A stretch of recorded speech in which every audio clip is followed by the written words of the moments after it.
बड़ी बड़ी फिल्में मैंने की। बेताब खेसारी लाल के साथ, खेसारी ली की दूसरी या तीसरी फिल्म थी।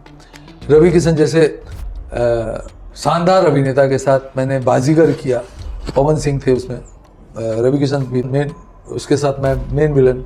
इन सभी फिल्मों में मैं मेन विलन था। तो उस समय का एक जलवा ही अलग था।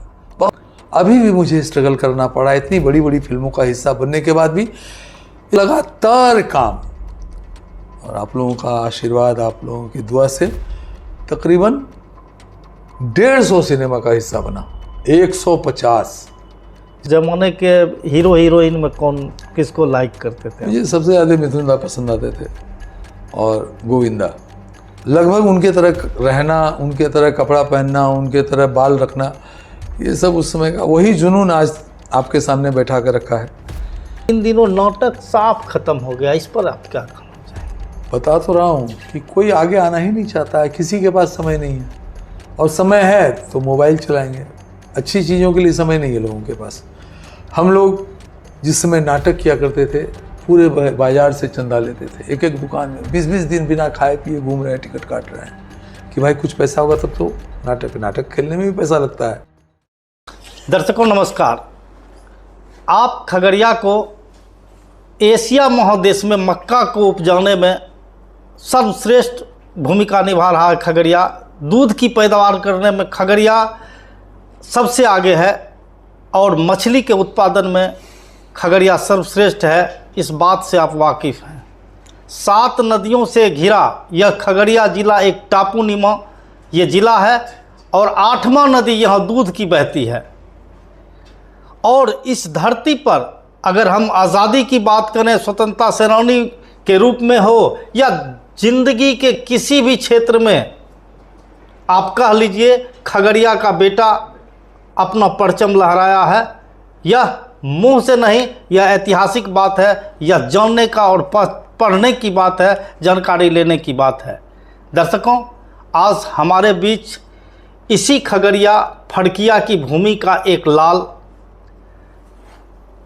जो संजय से संजू सोलंकी बने हैं, और उनसे हम बातचीत करते हैं और फड़किया की धरती से सपनों का शहर मुंबई जाकर के इन्होंने वहाँ पर अपना मुकाम बनाया और आज फिल्मी जगत में ये मशहूर होते जा रहे हैं। तो सबसे पहले संजू भैया, हमारे स्टूडियो में आने के लिए आपका बहुत बहुत स्वागत करते हैं। नमस्कार। खबर बिहार का जो आपने अपने स्टूडियो में मुझे बुलाया, और ख़ास करके खगड़िया में जन्मा हूँ मैं, तो अपनी धरती पर अपना साक्षात्कार देते हुए बड़ी खुशी हो रही है, क्योंकि आप लोग बहुत पहले से मुझे जानते रहे हैं और आज आपके स्टूडियो में आकर बहुत अच्छा लग रहा है। भैया, हम सीधा आपसे सवाल करेंगे कि आपके परिवार में, जैसा मुझे जानकारी है कि कला से कोई व्यक्ति नहीं जुड़े थे, गीत संगीत से किसी को कोई सरोकार नहीं, तो आखिर ये बीज कैसे आप में उत्पन्न हुआ, कैसे इसको?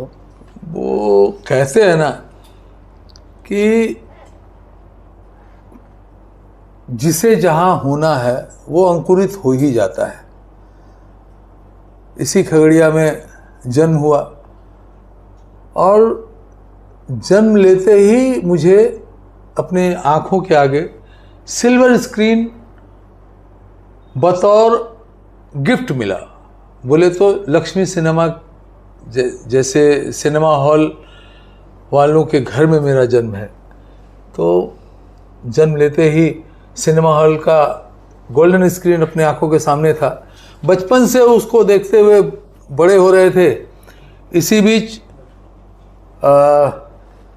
गाने की रुचि उठी, तो घर में गाया करते थे, तो पिताजी ने कहा कि यार गाना सीख लो फिर गाओ, क्या ऐसे ही कुछ करना है, अगर इसी में कुछ करना है तो अच्छा करो। फिर प्रेम नगर विजय कुमार मनमोजी जी के संगत में आए और वहाँ से मेरा सफ़र शुरू हुआ। पहले आशा जी की आवाज़ में लैला में लैला, जब छाए मेरा जादू जैसा गाना खगड़िया में बहुत ज़बरदस्त। अपने प्रोग्राम के दिनों में मैं मास्टर संजू के नाम से जाना जाता था खगड़िया में।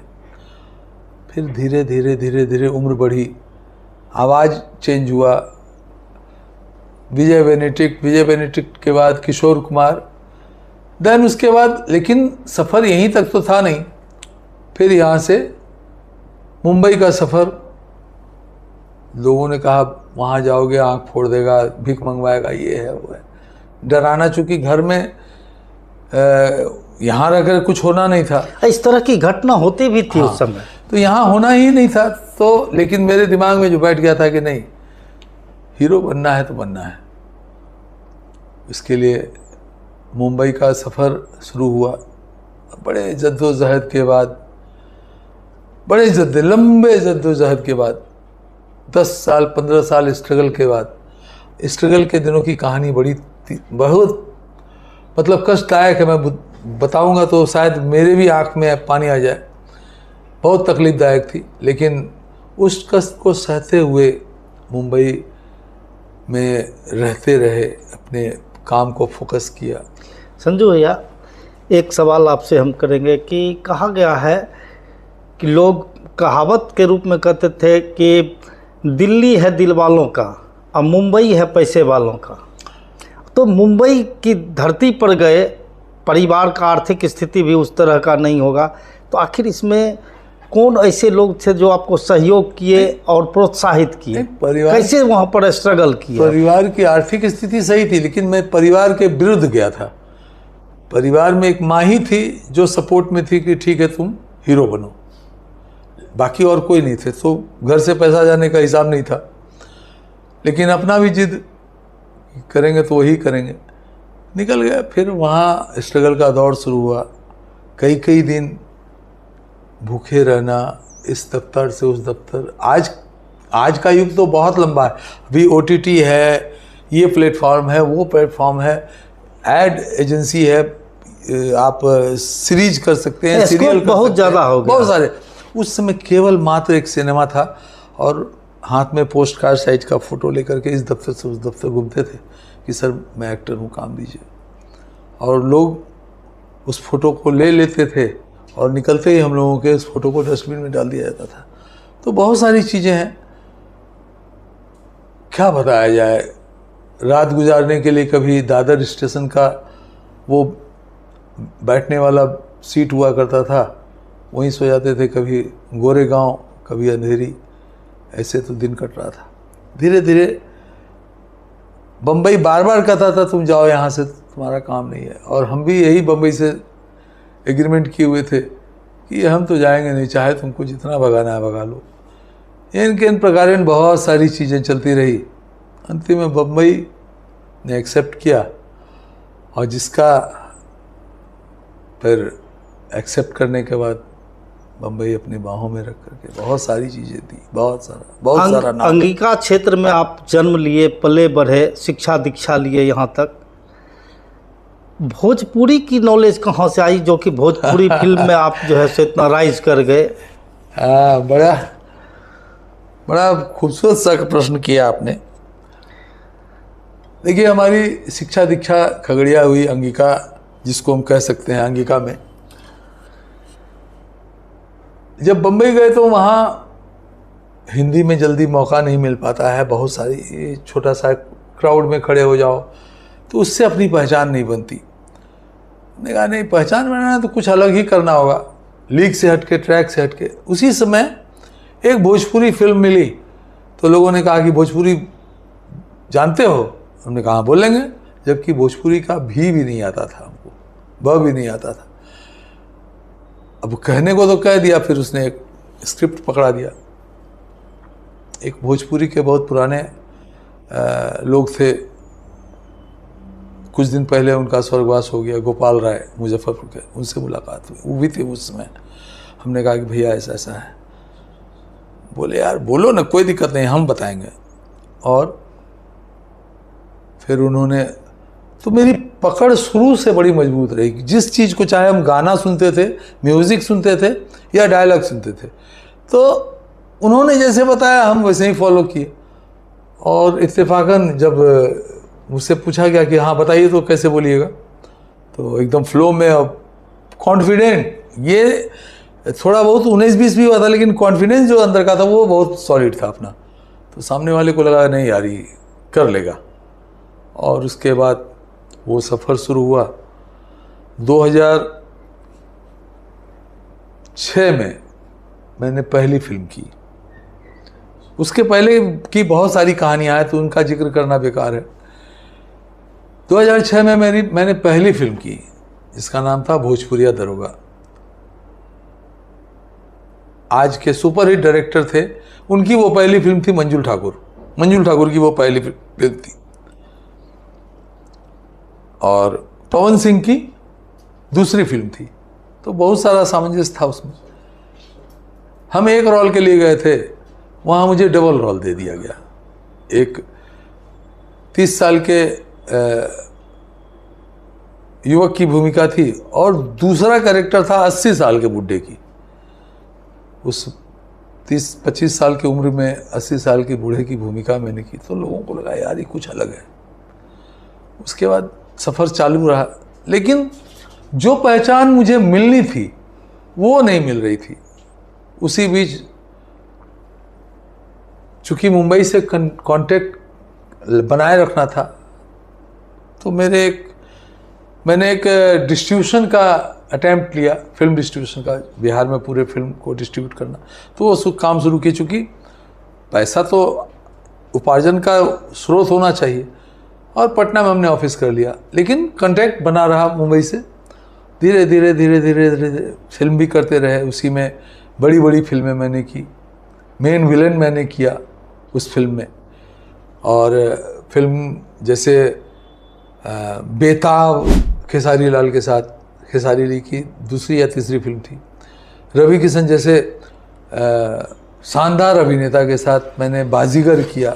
पवन सिंह थे उसमें, रवि किशन भी थे। उसके बाद धर्म के सौदागर, रवि किशन मेन, उसके साथ मैं मेन विलन। इन सभी फिल्मों में मैं मेन विलन था। तो उस समय का एक जलवा ही अलग था। बहुत सारी फिल्में, प्रेम विद्रोही उसमें मेन विलन।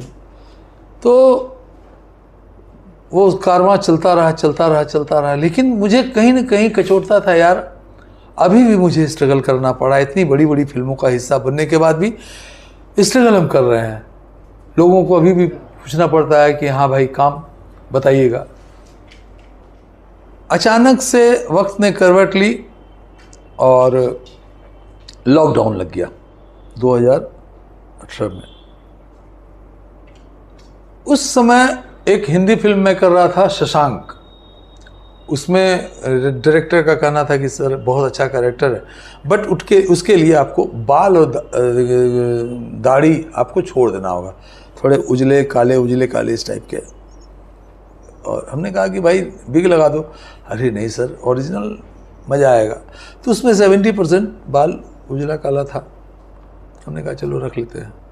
रखे तो एक अलग ही गेटअप सामने आने लगा। और उस फिल्म को करने के पहले 1-2 रीजनल फिल्म फिर आ गई। तो हमने कहा भाई देखो, अगर ले चलना है तो इसी गेटअप में ले चलो, हम इस गेटअप को डिस्टर्ब नहीं करेंगे, काहे कि हिंदी फिल्म के लिए हमने इस गेटअप को रखा है। बोले नहीं सर, इसी गेटअप में, वो हीरोइन के फादर का कैरेक्टर है।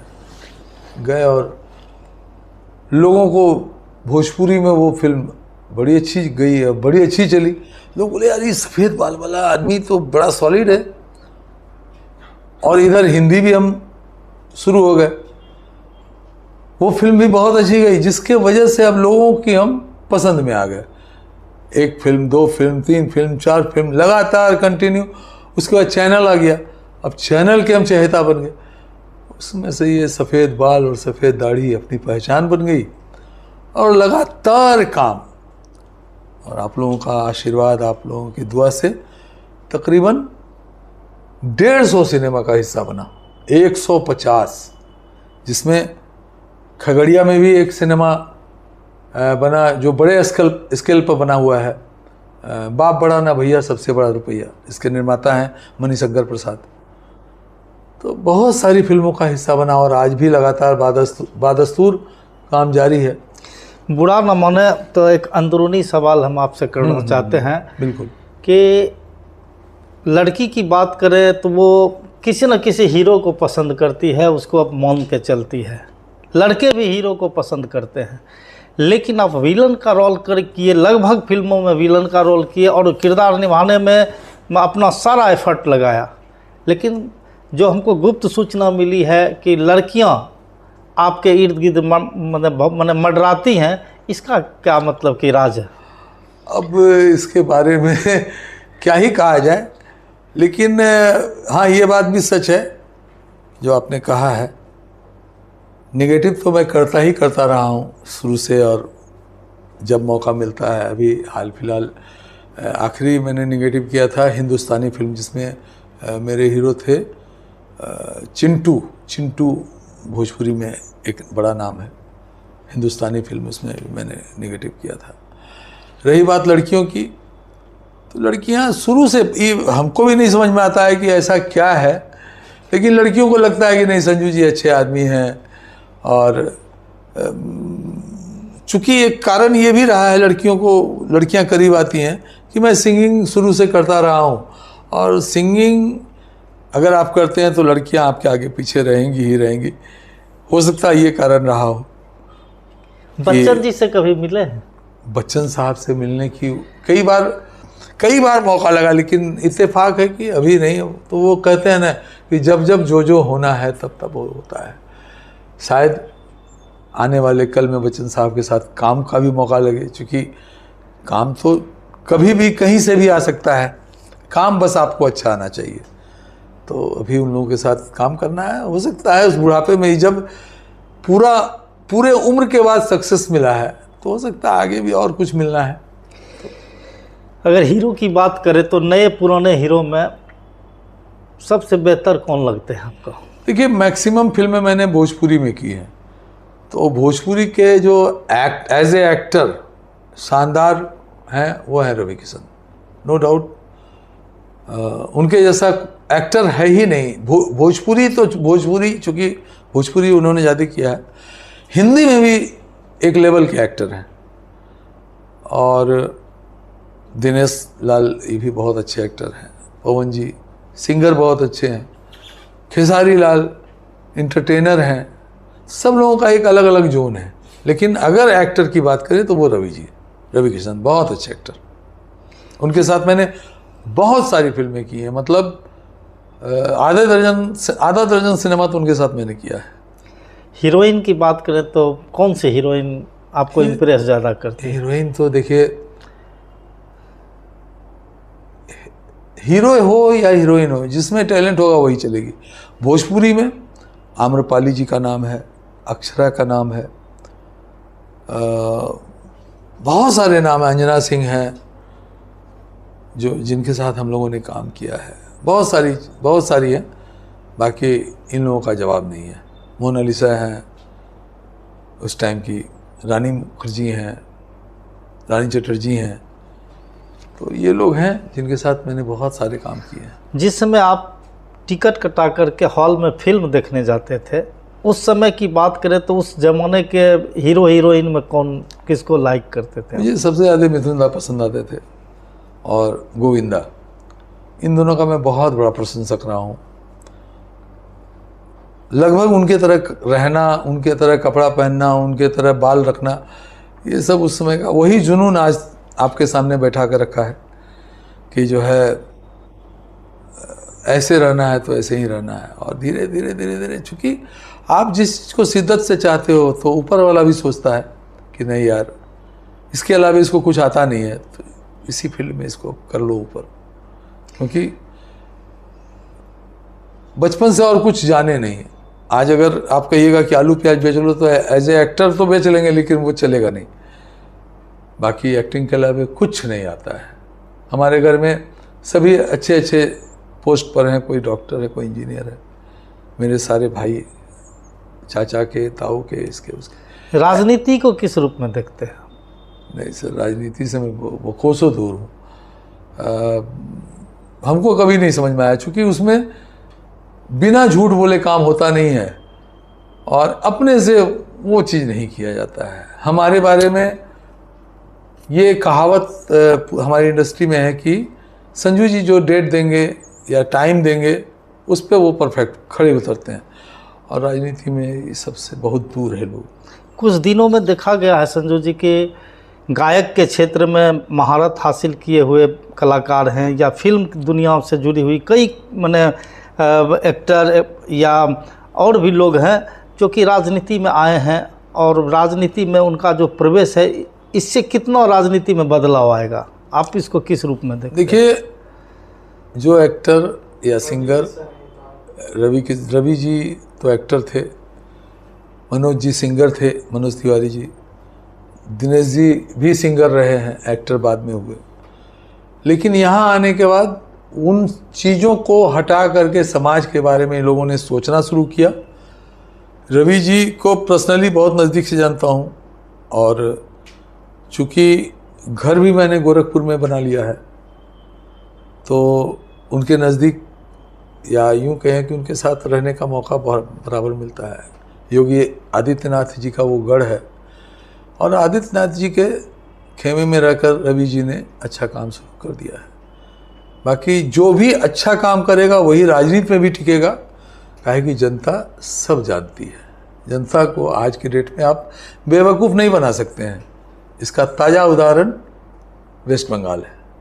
आज वहाँ का चुनावीकरण हो रहा है और मेरे ख्याल से जहाँ तक मुझे समझ में आता है कि इस बार आपने राजनीति के बारे में पूछा है, तो मुझे लगता है कि इस बार भारतीय जनता पार्टी वेस्ट बंगाल में अपना पूर्ण बहुमत से आएगी, इसीलिए कि वो अब काम करने जा रही है। गिनती चल रहा है उधर, शाम तक रिजल्ट आ जाएगा। बिल्कुल बिल्कुल, इसीलिए मैंने जिक्र कर दिया कि शाम को, मेरी बातों को याद रखिएगा, भारतीय जनता पार्टी की सरकार भी बंगाल में बनने जा रही है, आसाम में बनने जा रही है, केरल में भी बनने की उम्मीद है। तो अब देखिए, चूंकि मोदी जी ने एक नया भारत बनाने का संकल्प लिया है, वो बन के रहेगा। मैं राजनीति से बहुत दूर हूँ, लेकिन मोदी जी से प्रभावित रहता हूँ, इसीलिए। चलिए, उस तरफ हम भी नहीं जाएंगे, छोटा सा बात था, हम पूछ लिया आपसे। एक चीज़ जानना चाहेंगे कि खगड़िया मक्का के उपजाने में या दूध का पैदावार करने में सबसे अव्वल है। एशिया महादेश में सबसे मक्का अपने यहाँ उपजता है। 7 नदी से घिरा हुआ यह जिला है। बिल्कुल, यहाँ हर क्षेत्र में लोग हैं, कलाकारी के क्षेत्र में भी, साहित्य के क्षेत्र में भी यहाँ के लोगों ने अपना परचम लहराया, लेकिन ज़्यादा दूर तक नहीं जा सकते हैं। क्या कारण है? देखिए, खगड़िया शुरू से कृषि प्रधान डिस्ट्रिक्ट रहा। यहाँ की पूरी जनता खेत पर ही निर्भर रहती है, क्योंकि चारों बगल से पानी है, आए दिन बाढ़ का संकट यहाँ लगा रहता है। यहाँ इंडस्ट्री नहीं है कि आदमी को कुछ एक्स्ट्रा कुछ कर सके, इसी में इन लोगों, और यही कारण है कि हम भी यहाँ से निकलकर बाहर गए और आज कुछ किए। हाँ, खगड़िया जिसमें हम लोग थे, उसमें बहुत सारे एक्टर हम लोगों के साथ में चल रहे थे कि नाटक करना। आप जैसे उसमें एक नाम था सतीश आनंद जी का, जो हमारे चाचा भी लगते हैं।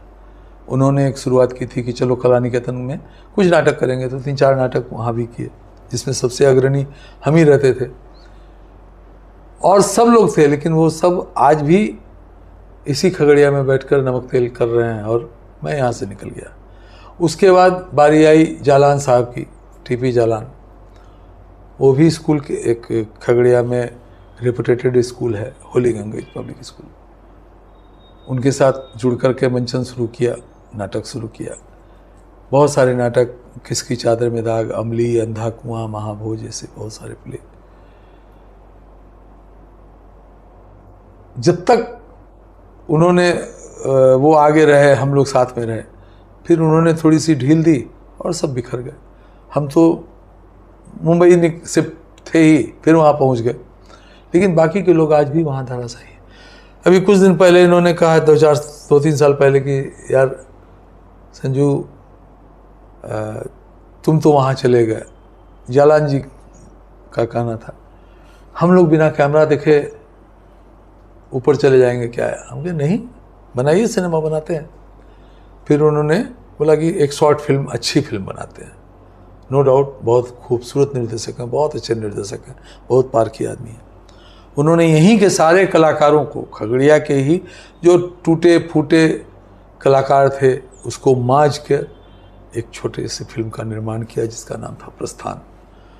और उस फिल्म ने पूरे ऑल ओवर वर्ल्ड में तकरीबन 30 देशों में अपना परचम लहराया। वहाँ से उसको पुरस्कृत किया गया 30 देशों में, आप समझ सकते हैं, जिसमें बड़े बड़े देश, फ्रांस का मतलब अमेरिका, इंग्लैंड, जितने जगह सिनेमा इंटरनेशनल फेस्टिवल होता है सब जगह उस फिल्म में अपनी शिरकत की और वहाँ से सर्टिफिकेट लिया।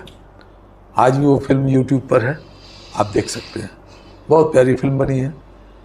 लेकिन फिर वो मामला बनने के बाद फिर ठंडे बस्ते में चला गया। और हम, चूँकि हमारा तो कर्म भूमि मुंबई है, तो मैं वहाँ रुक कर भी नहीं करता वहाँ।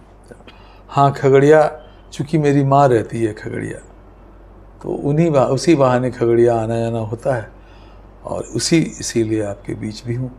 इसीलिए संजू जी, फिल्म का जो बड़ा पर्दा है उसी का छोटा रूप नाटक के रूप में गांव-गांव में मंचन होता था। गांव के कलाकार कुछ देख करके सीखते थे, कुछ जन्मजात कलाकार होते थे, लेकिन इन दिनों नाटक साफ खत्म हो गया। इस पर आप क्या कहना चाहेंगे? बता तो रहा हूँ कि कोई आगे आना ही नहीं चाहता है, किसी के पास समय नहीं है, और समय है तो मोबाइल चलाएंगे। अच्छी चीज़ों के लिए समय नहीं है लोगों के पास। हम लोग जिस समय नाटक किया करते थे, पूरे बाजार से चंदा लेते थे, एक एक दुकान में 20-20 दिन बिना खाए पिए घूम रहे हैं, टिकट काट रहे हैं कि भाई कुछ पैसा होगा तब तो नाटक खेलने में भी पैसा लगता है। तो अब वो सब करने के लिए कोई है ही नहीं। पैसा है लेकिन समय नहीं है लोग के पास। पैसा भी है तो समय नहीं है। और नाटक सर ऐसे नहीं खेला जाता है। एक वो अंदर से एक माँ सरस्वती की उपासना होती है, हमरा रोल दहो न हमू कैर लेवे नहीं होता है। करने के लिए आत्मा से काम करना पड़ता है। एक्टिंग जिसको आप कहते हैं, वो सीखी सिखाने वाली बात नहीं है। आपके अंदर अगर है तो ही निकल के बाहर आएगा। और वैसे लोग नहीं है तो नहीं समय देते हैं, तो नहीं समय नहीं देते हैं तो अब नाटक भी नहीं होता है। तो क्या माने इसको कि वैसे दिल के आदमी का जन्म लेना बंद हो गया है क्या? नहीं, बंद नहीं हुआ है। उसको बढ़ाने वाले लोग अब नहीं रहे, या उनके पास समय नहीं है। अब जालान जी बहुत अच्छे डायरेक्टर हैं, बहुत अच्छे, लेकिन अब अकेले वो क्या करेंगे? आप 4 लोग मिलके जाइए उनके पास कि भाई हमको कुछ करना है, तो बोलेंगे ठीक है, चूँकि उनको भी आज भी कीड़ा काटता है कि भाई हम कुछ करें, लेकिन अकेले क्या कर सकते हैं? या हम ही अगर खगड़िया में ही रह जाएं तो अकेले हम क्या कर लेंगे? यहाँ खगड़िया मेरे लिए नहीं बना, कर्म करने के लिए तुमको मुंबई जाना पड़ेगा ना। तो इसीलिए खगड़िया कलाकारों से विहीन होता जा रहा है। जिस समय आप गीत संगीत की दुनिया में कदम रखे, अगर उस समय की बात करें तो खगड़िया ज़िला में कौन कौन लोग गायक के क्षेत्र में थे जो आपको माने लगता था कि इनसे सीखने की जरूरत? बहुत लोग थे उस समय। तो मुझे खूब याद है, मैंने 78 में प्रेमनगर ज्वाइन किया था। उस समय विजय मनोजी जी के उसमें, हालांकि प्रेमनगर से पहले कुछ दिन मैंने विविध कला सनोली में भी मंच मतलब रिहर्सल वगैरह करते थे। विनोद जी थे और बहुत सारे लोग थे।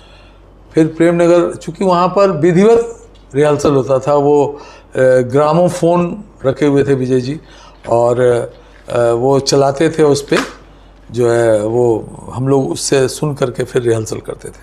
उनके यहाँ पूरा कॉन्गो, ड्रम सेट, मेराकस, ढोलक, नाल, तबला, सारा ऑर्गन, सब चीज़ उसमें, हारमोनियम था, ऑर्गन बाद में लाए। तो उसमें सिंगर जो थे उनका नाम हम लेना चाहेंगे। उसमें विनोद जी भी आते थे कभी कभी। उज्जवल गायकवाड़ थे जो अब हमारे बीच नहीं रहे, प्रोफेसर उज्जवल गायकवाड़, और M.K. किशोर जो अभी भी यदा कदा कभी खगड़िया में दिख जाते हैं, और सुनील सुधाकर जो बाहर रहने लगे, कमल भारती, अवधेश जी, मंटू। फिर हम लोगों की नई खेप जो तैयार हुई थी उसमें मैं था, अख्तर हुसैन दिलकश थे, रणवीर था, बहुत सारे लोग, और इतना बढ़िया ऑर्केस्ट्रा था प्रेमनगर एक समय का। 1980 में प्रेमनगर अपने नाम का थूथी बोलता था। हम लोग जाते थे बकरी 10-10 दिन दशहरा में वहीं प्रोग्राम दिया करते थे। और बहुत सारा चीज़ था उसमें। मुंगेर से AK प्रेम आते थे अनाउंसर के लिए, और पूनम आती थी सिंगिंग के लिए, जिसमें मैं आशा जी की आवाज़ में गाया करता था। तो ये सब उसमें के बहुत सारे लोग हैं किनका नाम लगभग यही लोग थे। खगड़िया के नवोदित कलाकारों को जो एक्टिंग करना चाह रहे हैं या एक्टिंग के दुनिया में जाना चाह रहे हैं, गीत संगीत के दुनिया में, उनको क्या संदेश देंगे आप?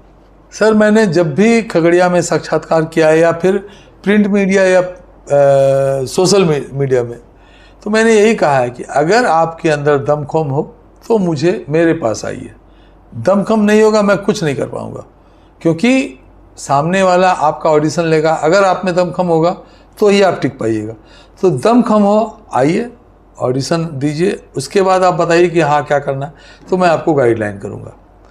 नहीं तो दमखम नहीं है तो ज़बरदस्ती आप हमारे सीना पा जाइए, बोलिए कि हमारा काम दिलाइए, तो आपके जगह आप ही काम करेंगे, हम तो करेंगे नहीं।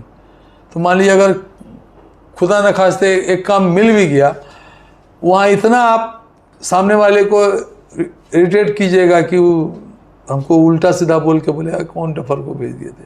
तो इसीलिए उसके लिए तैयारी कीजिए।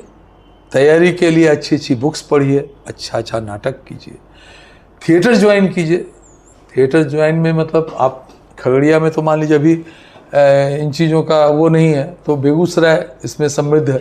बेगूसराय में जाके थिएटर ज्वाइन कीजिए। पटना कालिदास रंगालय है, वहाँ पर बहुत सारे थिएटर ग्रुप चलते हैं, उनसे मिलिए। अगर आपको इस फील्ड में रहना है तो, नहीं तो टाइम पास के लिए ये फील्ड मत चुनिए बस। ईश्वर ने अब आपको साथ दे रहे हैं ईश्वर, और आप अभी अच्छे मुकाम पर हैं। 200 से अधिक फिल्म बनाए हैं आप, हिंदी, पंजाबी, भोजपुरी, ये तमाम बातें। खगड़िया के टीपी जालौन सर अच्छे नाटककार हैं, और भगवान के ईश्वर के दया से उनका विद्यालय भी अच्छा चल रहा है। उनका बेटा भी अब उनको विद्यालय संचालन में सहयोग कर रहे हैं। क्या खगड़िया में इस तरह का एक स्कूल खुले, इस पर आप लोग कभी कोई विचार नहीं करते, या किसी को सजेस्ट कीजिए कि पूंजी अगर लगता है? सर, स्कूल खोलने के लिए, नाट्य विद्या के स्कूल खोलने के लिए स्कूल तो खुल जाएगा, लेकिन यहाँ पर लोग पैसा दे करके कोई चीज़ सीखना नहीं चाहता है। हर किसी को फ्री में चाहिए, सारा काम फ्री में हो जाए तो ठीक है। पैसा देकर कोई करना नहीं चाहता है। तो अब यहाँ पर मान लीजिए हम पैसा इन्वेस्ट कर दें, तो हर आदमी चाहता है कि पैसा इन्वेस्ट करें तो भाई निकलना भी तो चाहिए। तो यही है, धीरे धीरे लोगों का इसके प्रति मोह खत्म होता जा रहा है। जालान जी तो कई बार उन्होंने कहा कि यार हम भी अब स्कूल से रिटायर हो गए हैं, तो चाहते हैं कि कुछ एक अच्छा नाट्य संस्था ग्रुप बने चले, लेकिन कोई आगे ही नहीं आ रहा है। तो हम अकेले क्या करेंगे? तुम मुंबई रहते हो, तुमको फ़ोन करेंगे आ जाओगे, लेकिन हम 2 आदमी मिलकर क्या ही कर लेंगे। एक शॉर्ट फिल्म बनाए, अच्छा खासा उसमें पैसा लगा, फिल्म भी बहुत अच्छी बनी, तो क्या हुआ? लोग आए और हमरा दे दो, हमरा दे दो, हमरा दे दो, करने के लिए होता ही नहीं है काम। खगड़िया, अंत में खगड़िया के लोगों को क्या संदेश देना चाहेंगे? सर, अगर एक्टिंग फील्ड में आना है, कला के क्षेत्र में आना है, तो समर्पण चाहिए। समर्पण के बिना कुछ भी नहीं होगा। इसमें पूर्ण समर्पण चाहता है, और इसकी पूरी तैयारी कीजिए तो कला आपको सर माथे पे बिठाएगी। चाहे जिस क्षेत्र में आप तैयारी कीजिएगा, इसके लिए बहुत। चलिए, चलते चलते हम चाहेंगे कि कोई डायलॉग जो आप मैंने आपको लगता है कि हमारा ये डायलॉग बेहतर है। ये बेहतर तो लगभग सभी फिल्मों में हमारे संवाद हुआ करते हैं, चूँकि बेहतर से बेहतर उसको लिखा जाता है, और इस उम्मीद पे लिखा जाता है कि संजू जी इसको बेहतर से बेहतर फिल्माएँ भी, मतलब उसको प्रेजेंट भी करें। ऐसे तो बहुत सारे संवाद हैं, लेकिन एक फिल्म आई थी बाजीगर, हमारे रवि किशन जी को सब जानता है। उनका एक तकिया कलाम अपना पेटेंट डायलॉग है कि ज़िंदगी झंड बा फिर भी घमंड बा। तो उसमें मैं विलन था, वो हीरो थे। तो एक सीन आता है कि मैं उनकी बहन को उठा लेता हूँ, चूँकि नेगेटिव कर रहे थे तो ये सब काम तो करना पड़ता था, तो उसका अपहरण कर लेता हूँ अपने कब्जे में कर लेने के बाद रवि किशन जब सामने आते हैं तो उनको उन्हीं का डायलॉग उनके ऊपर चिपका देते हैं। डायलॉग कुछ इस प्रकार था कि बहुत कहत रहले कि जिंदगी झंड बा फिर भी घमंड बा, उखाड़ जे उखाड़े के होके। और भगवान जी, रवि जी इसके बाद जो मेरा इतना तमाशा बनाए थे, साले मेरा ही डायलॉग मेरे हमारे ऊपर चिपकाए थे तुम, लेकिन फिल्म था हुआ। और आज भी वो सिनेमा आपके यूट्यूब पर है, कभी भी जाके देखिएगा तो बड़ा आनंद आएगा। शत्रुघ्न सिन्हा जी का खामोश कैसा लगता है? वही उनका पेटेंट है ना, खामोश दूसरा कोई बोलेगा नहीं अच्छा लगेगा, लेकिन शत्रु जी बोलेंगे खामोश, तो वो उनका पेटेंट है। हर आदमी का एक उससे पहचाना जाता है। बाकी मैं अपनी फील्ड में बंद कर कभी नहीं रहा। लगभग 200 सिनेमा, 150 से ऊपर, पौने 200 के आसपास सिनेमा हो गया। और लगभग जितने कैरेक्टर हैं हमारे समाज में सबका मैंने सबका एक्ट किया। कभी किसी फिल्म में डॉक्टर मुझे आप देखेंगे, किसी फिल्म में जज देखेंगे, किसी फिल्म में वकील देखेंगे, किसी फिल्म में करप्ट इंस्पेक्टर देखेंगे, किसी में एसपी देखेंगे, किसी में लड़की का गरीब बाप, तो किसी में एनआरआई। तो मैं बंद कर नहीं रहा, और इसीलिए आज के डेट में इस गेटअप के साथ अच्छी अच्छी फिल्में मिलती है, करता जाता हूँ। चलिए, हमसे जुड़ने के लिए आपको बहुत बहुत धन्यवाद। बिल्कुल। और एक रिक्वेस्ट करेंगे कि आप जब भी खगड़िया आइए तो हमारे स्टूडियो में ज़रूर आइए, ताकि खगड़िया के लोगों को हम बता सकें कि इस धरती का बेटा खगड़िया से मुंबई जा कर के वहाँ अपना परचम लहरा रहा है। बिल्कुल। खगड़िया और खगड़िया खबर को बहुत सारे शुभकामनाओं के साथ थैंक यू सो मच, आपने स्टूडियो में बुलाया और हम जैसे इस खगड़िया के छोटे से कलाकार को इज्जत अफजाई दी, इसके लिए बहुत बहुत धन्यवाद। Thank you.